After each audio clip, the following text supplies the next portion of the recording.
Welcome back to Breakfast Television. After forming in 1984, Blue Rodeo released its debut album Outskirts in '87. Since the release of that first disc, the band has sold more than 4 million records, been inducted into the Canadian Music Hall of Fame, and has 5 Juno wins under their belt buckles. Blue Rodeo is celebrating with a 25th anniversary cross-country tour, and I caught up with Jim Cuddy yesterday before their Winnipeg show at the MTS Centre. Oh, darling, that's not the way it was planned.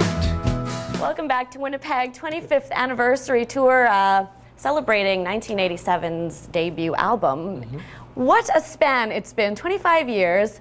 Do you feel your career has yielded you what you'd hoped it would, kind of when you look back to the 80s? Well, you know, I don't think that we ever thought it would yield us anything. I mean, when we came back from New York to Toronto, we just there was a good bar scene in Toronto. We just wanted to be a bar band and get other jobs and just be able to play.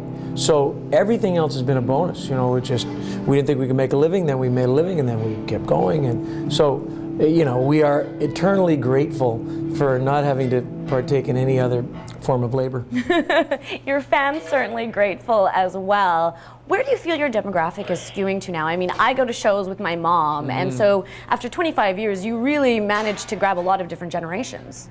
Yeah, you know, I think that I mean, it's partly a benefit of playing the kind of music we play. Roots music is pretty broad appeal. And we always had a pretty broad audience, but now it's really extreme because a lot of the people that are original fans are our age, mid-50s. And then their kids have grown up on the music and they come and they bring their friends. So you're looking at, and sometimes you're looking at whole families.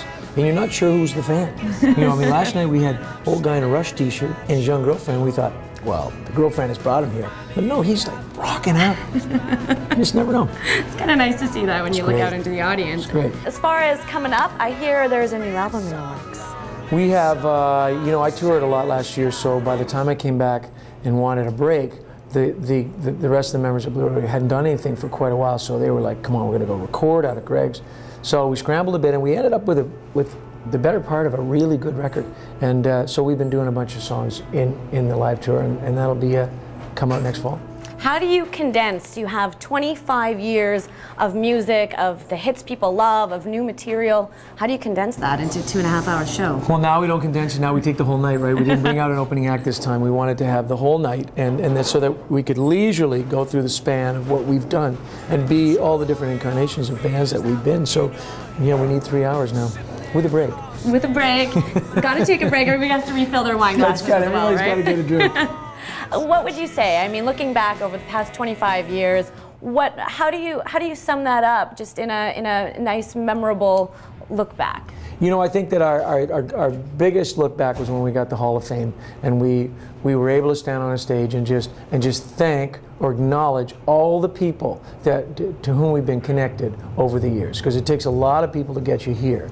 I mean, the people that originally were, you know, gave us money to make tapes back when we were starting. All of that's part of your progress. So, I mean, it's been a community event. Certainly has, and you've managed to find yourselves a home as one of Canada's favorite bands, certainly. We're very happy about that, and happy to come to Winnipeg. We love it here. And they also have a box set available in celebration of the 25th anniversary tour, so make sure you pick up one of those. Thanks so much, Jim, for joining us. My pleasure. Nice to talk to you. As I'm eating Arizona dust and wishing I was home.